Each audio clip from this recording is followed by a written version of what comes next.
Hello and welcome to the Spiritual Solopreneur Podcast. If this content resonates, please like and subscribe. Today, my guest is Demelza Fox, but we're going to call her Demi. Demi is a priestess of Morgan Le Fay, a devotee of Aphrodite, an initiated priestess of Rhiannon, a certified coach, and a Venusian witch. She is a coach and spiritual guide for women and other priestesses, helping them live and serve from the truth of who they really are and the heart of their true power. Welcome, Demi.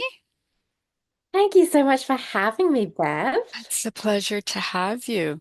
I feel like there's a lot to unpack in that intro, and I want to ask you about um, all of those things if possible. So let's start with the priestess aspect. What is exactly is a priestess from A your priest, point of view? from my point of view, is somebody who is in a devotional relationship with the goddess, usually the goddess. You can be a priestess of gods and everything in between, but it's somebody who is in a deep devotional relationship with the divine, whose life is centered around that in some way, and who has a very core calling or mission to be doing the will of the goddess, to be in your highest self, and just to really center your right life around the goddess. And that can mean completely different things for different people.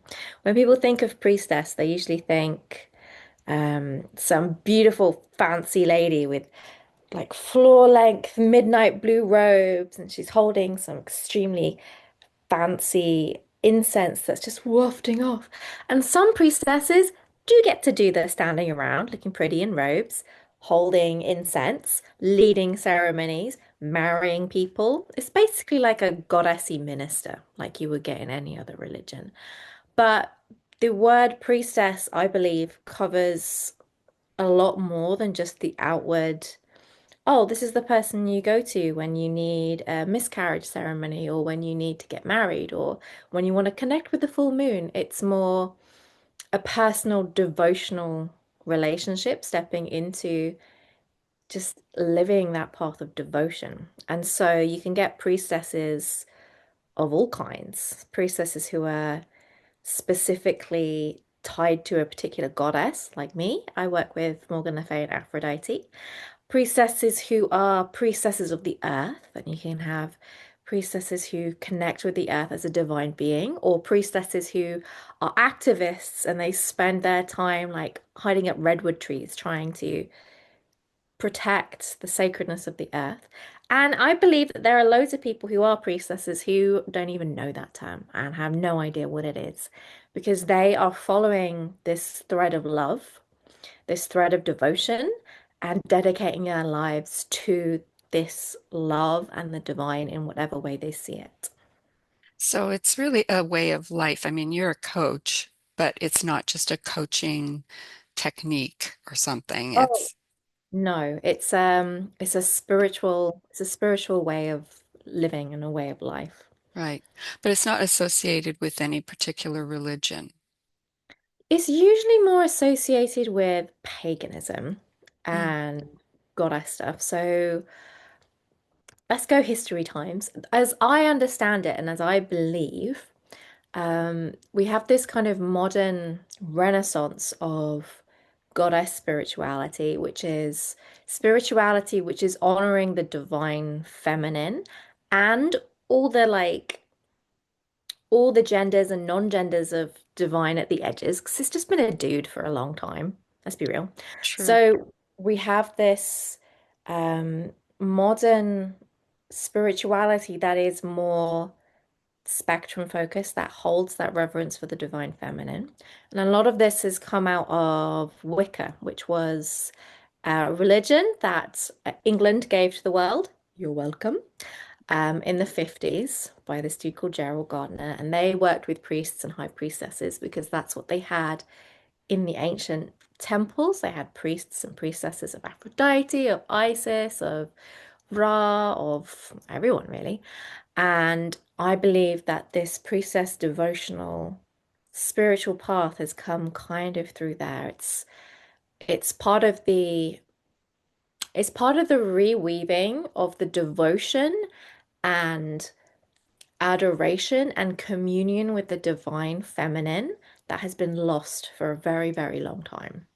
We're reclaiming that and bringing it back. And it's not just about, oh, I worship a god now and she has tits, so she's definitely a lady and I'm obsessed with wombs. It's not just that. It's, oh, I am. I believe that goddess spirituality is innately pagan in nature because the feminine divine principle is always connected to the earth and to nature and to the cycles of the moon and to the animals. So it always has this basis in nature spirituality. But you can have priestesses in all kinds of religions. I'm pretty sure you get Shinto priestesses and shamanic priestesses and everywhere. But this is modern, mostly white lady priestessing that I'm Gotcha. talking. Gotcha. So the Aphrodite Morgan Le Fay connection there. These are Morgan Le Fay is from Arthurian King Arthur type That's right. legend, and Aphrodite would be Zeus's daughter, something like that, a Greek mythology. So these are mythological characters. So Mhm. how do you harness the energy of these people, these characters? Well, for me, everybody has a very different perspective on what a god or goddess is. For me, Aphrodite and Morgan Le Fay, they are particular energetic frequencies or channelings of the energy of the divine. So Morgan Le Fay, she's complicated. We'll come back to her. So Aphrodite, because we all grown up with knowing that Aphrodite is a goddess, and she has her own goddess lineage going way, way, way back into time to the first civilizations and temples of humanity that we know about in the West. And Aphrodite holds that divine. I tend to think of it like just like we as humans have a little bit of the divine spark within us, the different gods and goddesses, they're like different lanterns that hold and reflect the light of the great divine all that is in a different way. So with Aphrodite, she holds the divine energy of, I'm very biased here, everything that's good. So she holds love, she holds joy, she holds passion, she holds abundance, she holds really good food because she's very Venusian and like earthy. She holds good sex, she holds best friends, she holds cinema nights with your kids and stuff. She's all the things about life that make your heart open and bring you joy. So Aphrodite as a goddess holds that current of energy. And that energy has been spoken about and stories and myths, which are mystery stories, have been told by many, many different cultures. So this same energy of that Aphrodite holds is spoken about differently in different cultures. So in the Greek culture, she's known as Aphrodite. Before Greece, she was in Cyprus and she was known as Wanasa, Lady Kypris, the goddess of the island, because a lot of goddesses they are the earth or they are the stars. They're not never removed from us. They're very involved. And before then she was Atargatis, and before then she was Asherah, and then before then she was Hathor. So every culture has a different perception and understanding and connection and being that comes with this particular energy of divine energy. But they're all speaking to something that is, I tend to think of them all like sisters or an ancestral line. They're all related. They're not quite the same because they are their own beings, but at the same time, they're all in this stream or thread or flow of the divine current. And this is where goddess spirituality gets very, very confusing because we have to completely adopt a um, yes, this and this whole thing of two completely opposite things can be true at the same time. And we kind of have to reject this idea of, Um, well, Zeus is the god of mountains and thundertops and thunder and lightning, and he can't rule anything else, and he's just a butt all the time. We put them in a box and then make rules about what is and what isn't allowed based on this rule we have. And that is very patriarchal. And it's very kind of, I come from a religion where everything's written down in a book kind of vibes, where there is one right way and then everything else is wrong. With goddess spirituality and with these energies, there's a lot of shifty edges. So Aphrodite can be so many things at the same time, and she is her own thing, but she is also slightly in Anna, and she's also slightly in Venus. So it's very shifty and delicious and shape-shifty. And it's more real because I'm not just one thing. I'm not just a priestess.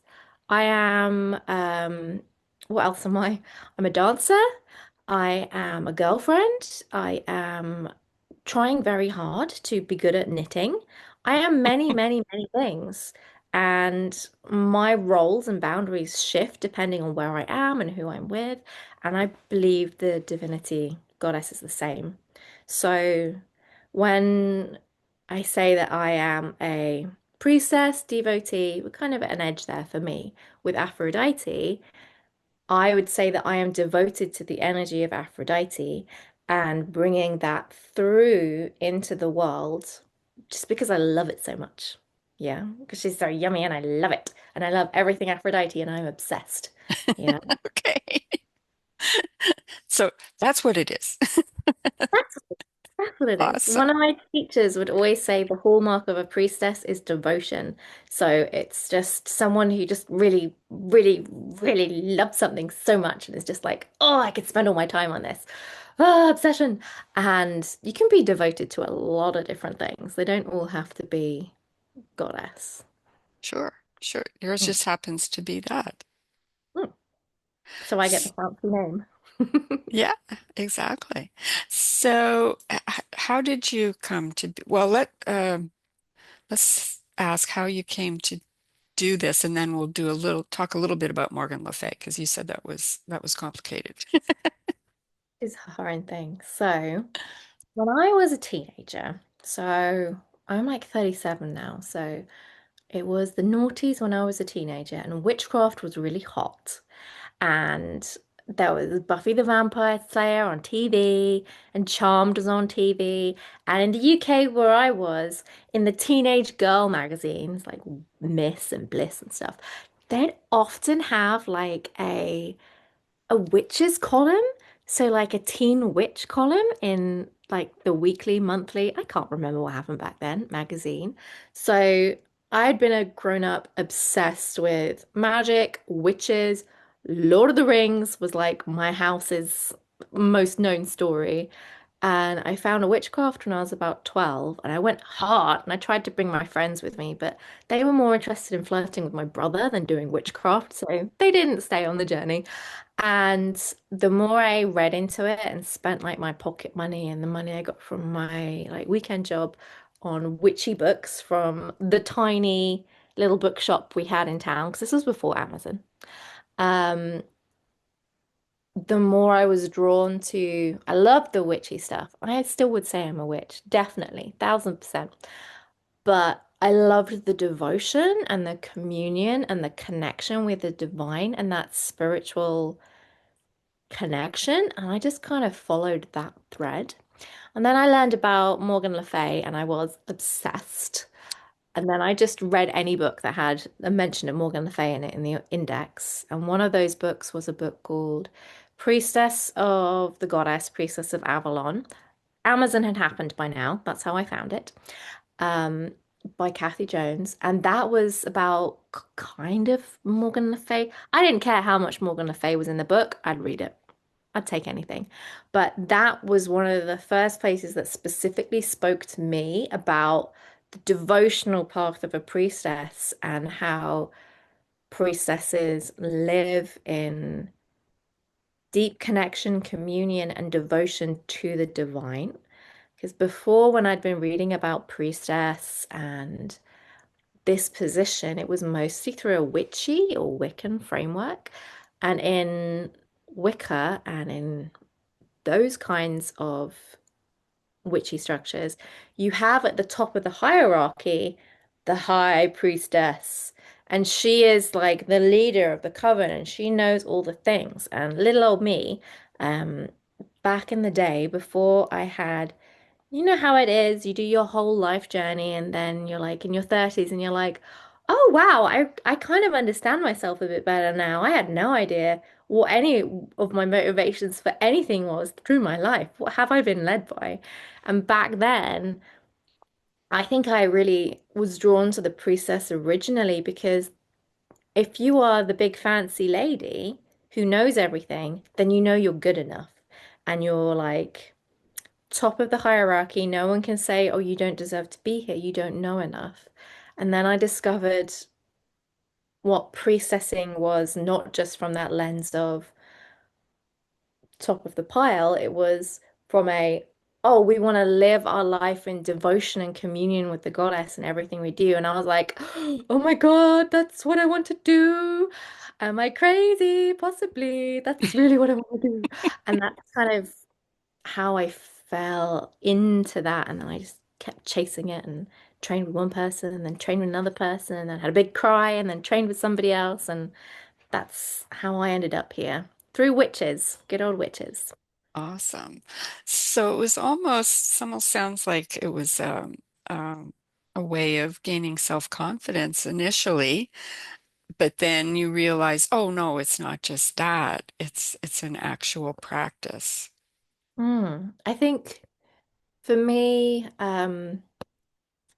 slight tangent. One of the things that my journey over the last 15 years has been about is um, it's kind of been a mental health journey and understanding how and why my brain works. Like a decade ago, I was diagnosed with depression, which explained my entire life up to that point. And then I've been on like an ADHD adventure. So I'm learning why I am the way I am. And I think that for me, originally, I just wanted to know that I was doing the best. And the way to do that would be to get to the top and be the fancy priestess at the top. And then as soon as I learned that actually it's not about just proving that you're the smartest and the most experienced and the one who has a right to be there, it's it's more than that. It's a way of living in communion and connection with the goddess and rocking your life that way, that kind of switched it for me. And I was still undoing a lot of the I have to be perfect stuff. Doing that. It's going to be my life adventure. Ugh, I could have got a better one, but that's the one I got. Um, but maybe it was also the call to the priestess through that word and then not quite knowing, understanding how to respond to it from and not knowing enough about what devotion to the goddess looked like. Because back in the noughties, it was all, oh, cast a spell to get this boy's attention kind of vibes. So the spiritual side of it was a bit less hidden and it was blossoming, but it's not like it is now where spirituality and alternative spirituality is so mainstream and everywhere. Like you can tell anyone, oh, I like crystals, and at least somebody in the room will be like, me too, my favorite's aventurine. It's so mainstream now. Very prevalent. Yeah, And in the which is naughty, great. which is so cool. In the noughties, it wasn't so much. I mean, it was nothing like the 90s or the 80s. Like the witches and priestesses growing up then had to like they had to quest for their information so hard. But You're it was, standing on on the shoulders of giants. yeah, yeah, the ones who went before us and worked so hard and looked so meticulously defined. It's just a different world. It's great. Yeah. Awesome. Um, so do you teach people or other priestesses or both? What is your actual coaching? So my actual job is I run an online mystery school. Hmm. So my job as the kind of priestess I am, because I used to be a performer. I'm showy. I talk a lot. I'm happy being in front of people. Public speaking, hooray. Um, I teach people about the goddess. I take people on courses and journeys to like connect with the goddess and heal parts of their spirituality. So, um, a lot of my work is about tending that little young Demi, which was like, oh, would I ever be enough? It's a lot of, no, you are enough. You've done enough. You've done this. You've done this. That's excellent. And taking the spiritual goddessy stuff down from making it grounded and appropriate and accessible for everyday life because priestess stuff is is so hot right now. And you have all these extremely beautiful, fabulous Instagram. It's very hot on Instagram. Fabulous women on Instagram who just have their long flowing hair and they're at the beach in Hawaii with these silk dresses and they're talking about how they've manifested everything they could ever want and desire in their life and how life is just amazing and that kind of um Instagram perfectionist, everything is perfect now I have the goddess, which I honestly think is a bit of a handover from Christianity because uh, that's another topic. But um but for me it's making it real and giving you permission to be a priestess or walk the priestess path without having to own a silk robe or wake up early to do meditations and feel like you're living in divine nectar all the time because we're humans and sometimes life sucks and sometimes life is just a bit boring and sometimes life is just plodding along and we're just doing what we can to get through it and we need help in those situations to find the connection to Goddess and spiritual and to our divine selves within the delightful mess we already have, rather than trying to change everything and ascend out of it. There's this big ascension thing with a lot of modern New Age stuff where we are still stuck in this paradigm of, oh, we have to get out of the body and ascend into enlightenment, into, I don't know, insert New Age words here. 5D. 5D. We have to activate our 12-strand DNA and step into the 5D so we can activate our Pleiadian soul, that kind of stuff. And all that stuff is cool, that's fine. It's not for me. But I believe that the priestess path isn't about upping, it's about coming in and really inhabiting space here on Earth and bringing that divine connection down and grounding it in. So we can be happy and thriving and practical and people who can make shit happen in everyday life. So yeah, I don't know if I answered your question. I'm not sure So, if I went yeah, along. no, totally. It is kind of a manifestation, but the manifestation is a byproduct, is what it sounds like to me. Kind of. I honestly I feel the true path of a priestess is to be a vessel for the energy of the fastest of the divine that you work with. So, as an Aphrodite Morgan Le Fay girl, my job is to bring the energy of Morgan Le Fay and Aphrodite wherever I go. And just like talk to any Tony Robbins giant man on YouTube or coach, they're always like, you are the people you hang out with the most. The five people you hang out with the most is who you are. And if you're hanging out with the energy of the goddess of love like all the time, that's what you become. And things happen to you that would happen to the goddess of love. That's kind of how that edge of it works. And I really do believe that priestesses, um, that manifestation and spellcraft, these are all priestess skills. And there's stuff that priestesses can totally work with. Not every priestess agrees with me. That's fine. Um, but the act of being hanging out with that person, the freaking goddess, all the time affects your energy and how everything reacts to you around. Right. Mm. I like that. I love that message. So is there a um, organized certification, for lack of a better word? How do you become an official priestess, or is there not such a thing? There is.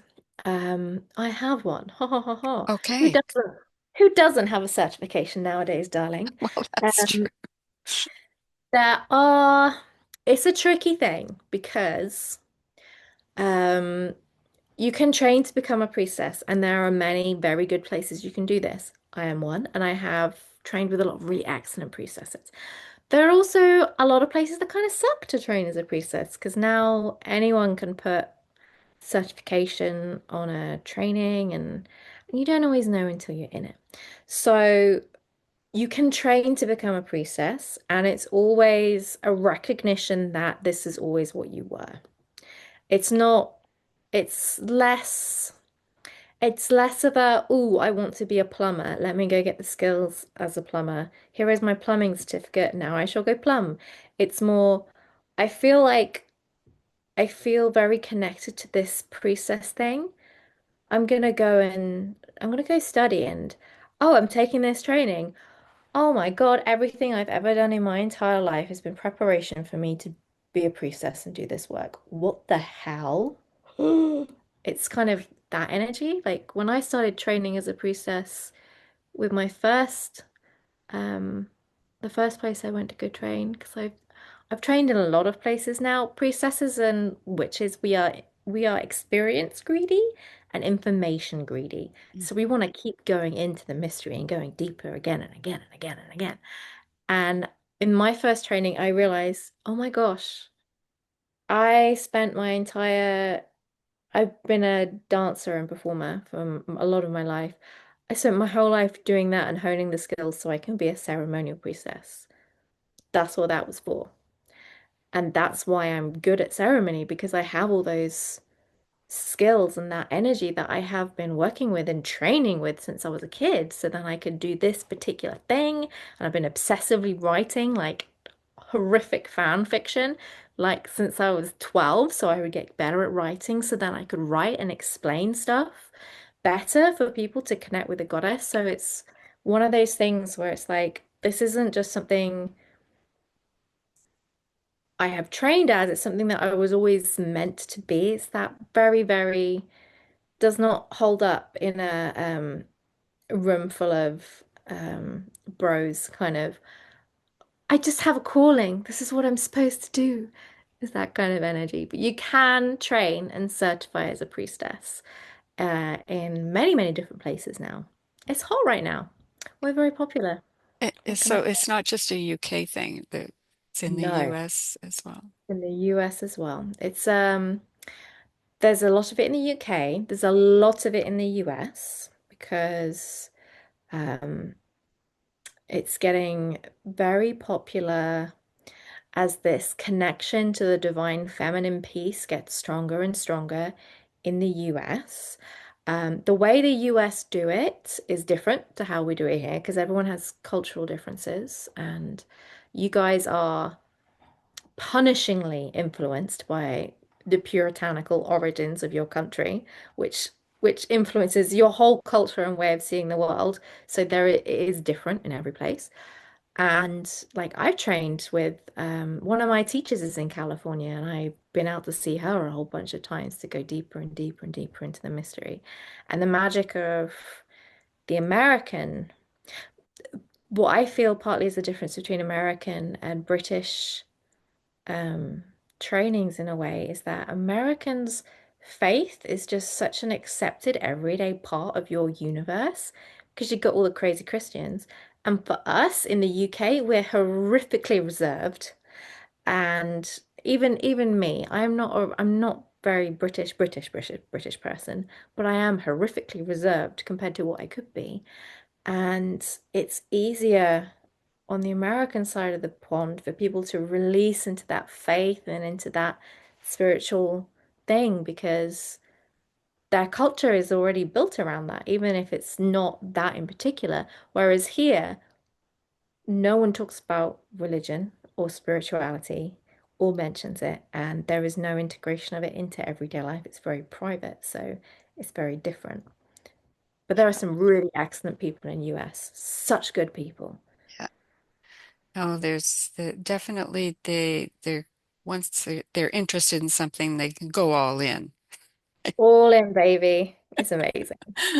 Well, I'm more on your side. I'm Canadian, so I have more of the reservation part of it in me Yeah. as well. So, what message would you like to leave the audience with today? Mm. I would like to leave the message that the message I always want to leave is that we are living in the best time to be alive.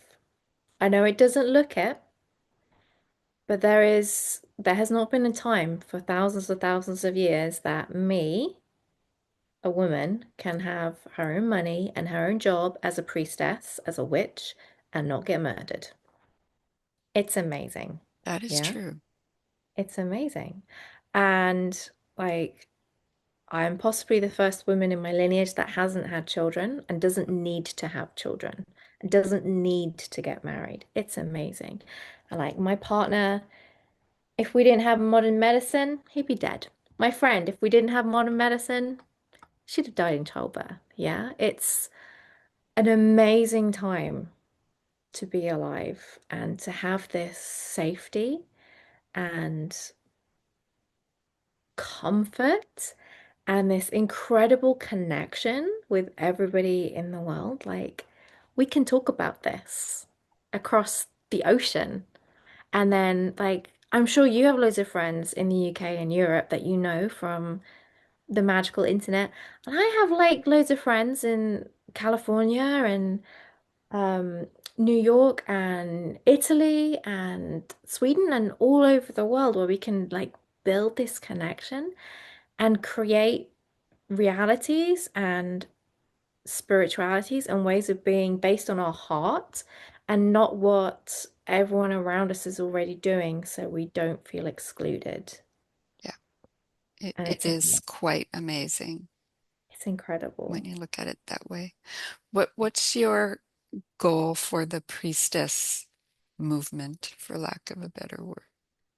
My goal, my sneaky goal is to train loads and loads of priestesses of Morgan Le Fay who can go forth into the world and be that energy of strength and magic and enchantment and presence and be able to see through, have that big compassion for everything and that edge of this is what is acceptable, this is not what is acceptable.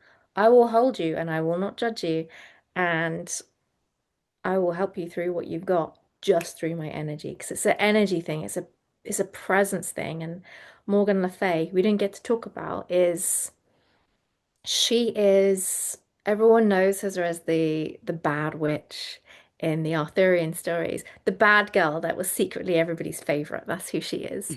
And she holds a lot of the magic of the Celtic other world filled with fairies and goddesses who give the power to rule the kingdom and the healing of the plants and the just deep shadow work magic of being able to dive in and see yourself and your messed upness and heal and step out of that. And my biggest mission in life is for everyone to see and connect with how beautiful life is, because that gets so easily forgotten, just so easily. And to just seed this tiny little magical network of agents of Morgan Le Fay out there in the world, sneakily sorting things out when circles of people get too wordy and nothing gets happened. They can go, okay, so what I'm hearing is this, this, and this. Let's go this way. And to bring magic and heart and compassion and strength back into the world. Very, very sneakily, Quietly, just quietly. doing their own thing. But I think that might just fix the world, don't you? If there were plenty of those people. Loads of them. So many. Can a man be a priestess? Yes, a man can be a priestess. Okay, that's I good to have a whole bunch of my favorite priests and priestesses are men. They're know. Okay, amazing. okay. And non-gender people can be priestesses. Trans people can be priestesses. Goddess loves all her kids. Yeah, She's like a real mom. exactly. Everyone's welcome. Exactly. Well, Demi, how do people get in touch with you to find out more about how to become one of these agents of love in the world? So you can come visit me at my website, which is priestesstraining.com. Because if you want to train as a priestess, you go to priestesstraining.com. Totally And makes on my sense. website, it does. And on my website, I have oodles and oodles of free like guidebooks, meditations, teaching you all about Morgan Le Fay and Avalon and what it means to be a priestess and what kind of priestess you might be and all that stuff. I have loads of free things, so go get yourself some presents. Awesome. Priestesstraining.com. Priestesstraining.com. Thank you so much, Demi, for being here. It's been absolutely fascinating to find Yes, out so more about this side of things. thank you so much. All It was, right. Okay. And we'll talk to you again soon. yes, peace. And I'm Bev Young, and I help spiritually minded and heart-centered entrepreneurs get maximum credibility and visibility online with websites that they love and that work. See you next time. Bye.